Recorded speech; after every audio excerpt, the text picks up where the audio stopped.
एक नया कॉमेट चुपचाप सीन में एंटर हो चुका है। बिजॉग्नेटिंड C2025 V1 बोरिसोव। इसे कुछ दिन पहले गनाडी बोरिसोव ने डिस्कवर किया, वही एस्ट्रोनॉमर जिसने 2I बोरिसोव को पाया था, जो हिस्ट्री में दूसरा कंफर्म्ड इंटरस्टेलर ऑब्जेक्ट था। युगवचन की वीडियो में आपका स्वागत है। आज की तारीख तक इस ऑब्जेक्ट को एक लॉन्ग पीरियड कॉमेट के रूप में क्लासिफाई किया गया है, इंटरस्टेलर नहीं। माइनर प्लैनेट सेंटर द्वारा पब्लिश प्रिलिमिनरी ऑर्बिट डेटा में इसका एसेंट्रिसिटी वैल्यू स्लाइटली बिलो 1 है। इसका मतलब ये सन की ग्रेविटी से बाउंड है, स्ट्रेच्ड और शायद ऑड क्लाउड ओरिजिन ऑर्बिट पर। अगर ये इंटरस्टेलर होता तो वो वैल्यू क्लियरली 1 से ज्यादा होती। तो करंट डेटा यही इंडिकेट करते हैं कि ये हमारे सोलर सिस्टम का ही नेटिव है, लेकिन जैसे जैसे न्यू ऑब्जर्वेशंस ऐड होंगी उसकी ट्रेजेक्टरी और क्लियर होती जाएगी। अभी इस वक्त बोरिसोव ऑलमोस्ट डायरेक्टली अर्थ और 3I एटलस के बीच में है। ये अप्रॉक्स 70 मिलियन किलोमीटर दूर है और हर रात स्लाइटली ब्राइटन हो रहा है, लेकिन बहुत ज्यादा नहीं। मैग्नीट्यूड 13 के आसपास हवर कर रहा है, यानी ये मीडियम साइज वाले टेलीस्कोप्स की पहुंच में बस बेयरली आता है।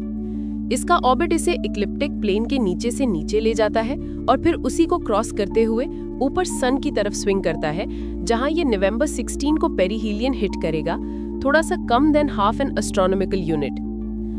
अब तक की इमेजेस में बस एक कॉम्पैक्ट कोमा दिखता है, लेकिन कोई क्लियर टेल नहीं।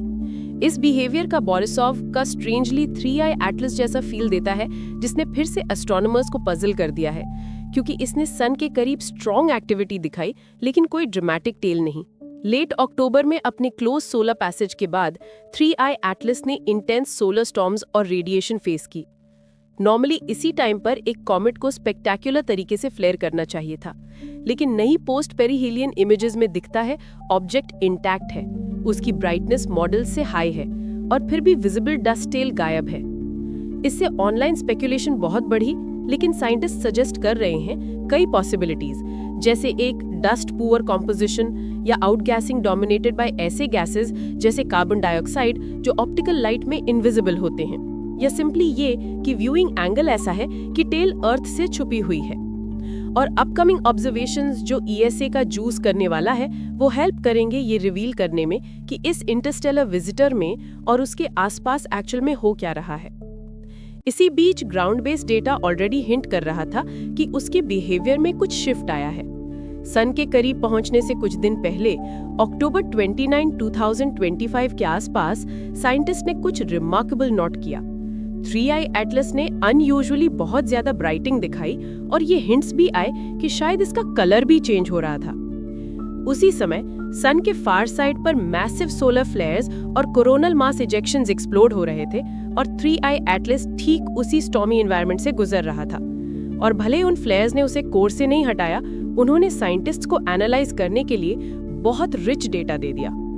लेकिन असली सरप्राइज सोलर एक्टिविटी से नहीं आया, वो आया ट्रेजेक्टरी से।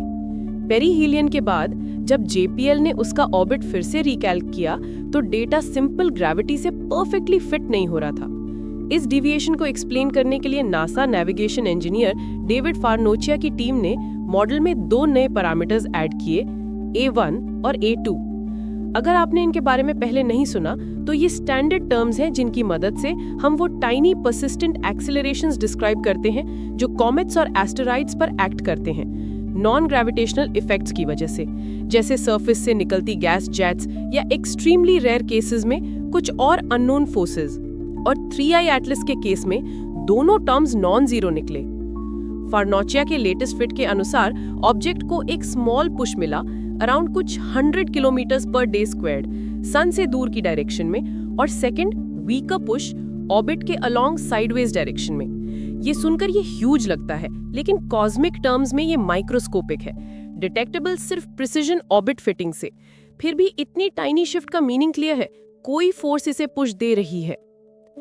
अब सवाल ये आता है कि 3I एटलस में ये नॉन ग्रेविटेशनल एक्सेलरेशन आया किस वजह से? सबसे ऑब्वियस एक्सप्लेनेशन है आउटगैसिंग। सनलाइट ऑब्जेक्ट की आइसी सरफेस को हीट करती है, जिससे वेपर जेट्स निकलते हैं और वो उसे जेंटली नज देते हैं। ये एक नॉर्मल वेल अंडरस्टूड प्रोसेस है। मोस्ट एक्टिव कॉमेट्स में कुछ ना कुछ नॉन ग्रेविटेशनल एक्सेलरेशन इसी प्रोसेस से आता है। तो फिर 3I एटलस पर इतनी फस क्यों? क्योंकि इसने बहुत ज्यादा ब्राइट किया, बहुत जल्दी किया, और करते वक्त उसका कलर क्या टर्न हुआ ये भी ऑड था। JPL अपडेट के थोड़े ही बाद हार्वर्ड एस्ट्रोफिजिसिस्ट आवी लोएब ने 3i एटलस में नॉन ग्रेविटेशनल एक्सेलरेशन के इस क्यूरियस केस पर एक नया एनालिसिस पब्लिश किया। लोएब एक सिंपल सवाल पूछते हैं, फिजिकल मीनिंग क्या है इसका? अगर एक्सेलरेशन नेचुरल आउटगैसिंग से आया तो मोमेंटम कंजर्वेशन के हिसाब से ऑब्जेक्ट को मास लूज करना पड़ेगा इस पुश को प्रोड्यूस करने के लिए, और हम एस्टिमेट कर सकते हैं कितना। टिपिकल इजेक्शन स्पीड अगर हम फ्यू 100 मीटर्स पर सेकेंड अज्यूम करें तो लोएब कैलकुलेट करते हैं 3i एटलस की हाफ लाइफ अराउंड 6 मंथ्स निकलेगी। ये एक इनॉर्मस अमाउंट ऑफ मटेरियल है, इतना कि एक विशाल ग्लोइंग प्लूम ऑफ गैस और डस्ट प्रोड्यूस होना चाहिए जो नवंबर और दिसंबर में स्पेसक्राफ्ट्स और टेलीस्कोप्स को क्लियरली दिखाई देना चाहिए। ESA का जू स्पेसक्राफ्ट अभी एक फेवरेबल पोजीशन में है। वो अर्ली नवंबर में इस प्लूम को डिटेक्ट करने वाली पहली मशीन बन सकती है।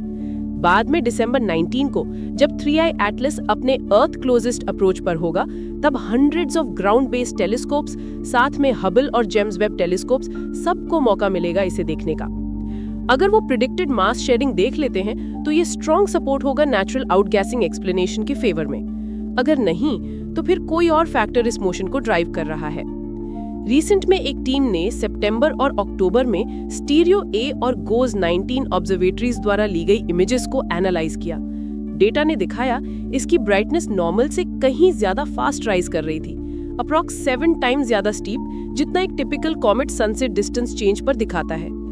उसी समय ऑब्जर्वर्स ने नोट किया कि 3i Atlas solar coronagraph images में सन से भी ज्यादा ब्लू दिखाई दे रहा था, और ये ट्रूली अनएक्सपेक्टेड बात है। मोस्ट कॉमेट्स येलोविश या रेडिश दिखते हैं क्योंकि सनलाइट डस्ट ग्रेन्स पर स्कैटर होती है और फ्रेश कलर ऐड नहीं करती।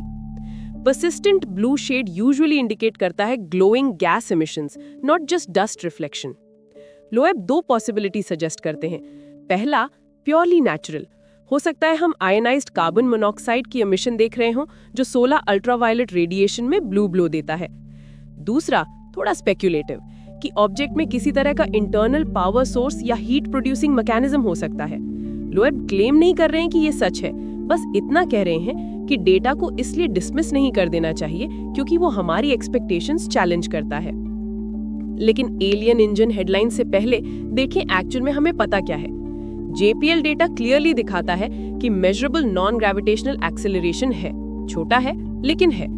फार्नोचिया का एनालिसिस इंडिकेट करता है ये मेजरमेंट नॉइज का फ्लूक नहीं है, लेकिन टोटल डिविएशन टाइनी है। इवन अगर ये पुश पूरा 1 महीने कंटिन्यू करे, 3i एटलस बस tens of thousands of kilometers जितना ही अपनी प्रिडिक्टेड पाथ से ड्रिफ्ट करेगा, मिलियंस नहीं। ये इतना नहीं है कि ये किसी प्लैनेट के पास आ जाए, इंक्लूडिंग आवर्स। ये सेम जनरल ट्रेजेक्टरी पर है, जुपिटर के ऑर्बिट की तरफ और उससे भी आगे। कोई इंपैक्ट रिस्क नहीं, कोई इवेसिव मैनूवर नहीं, कोई अर्थ की ओर मुड़ना नहीं। तो हाँ, डिस्कवरी के बाद से इसने हमें बार बार सरप्राइज किया है, लेकिन 3i एटलस अभी भी एक कॉमेट की तरह ही बिहेव कर रहा है, बस एक अनयूजुअल कॉमेट की तरह। तो जब 3i एटलस जुपिटर की डायरेक्शन में आउटवर्ड ड्रिफ्ट होता जा रहा है और बोरिसॉव पहली बार सन की तरफ इनवर्ड स्वीप कर रहा है, दोनों ऑब्जेक्ट्स हमें एक रेयर लेबोरेटरी दे रहे हैं जहां हम ऑर्डिनरी कॉमेट्स और इंटरस्टेलर विजिटर्स की बॉर्डर को स्टडी कर सकते हैं। दोस्तों, आप लोग क्या सोचते हैं? नीचे कमेंट में बताना। अगर आपको वीडियो पसंद आया हो तो लाइक और सब्सक्राइब जरूर करें।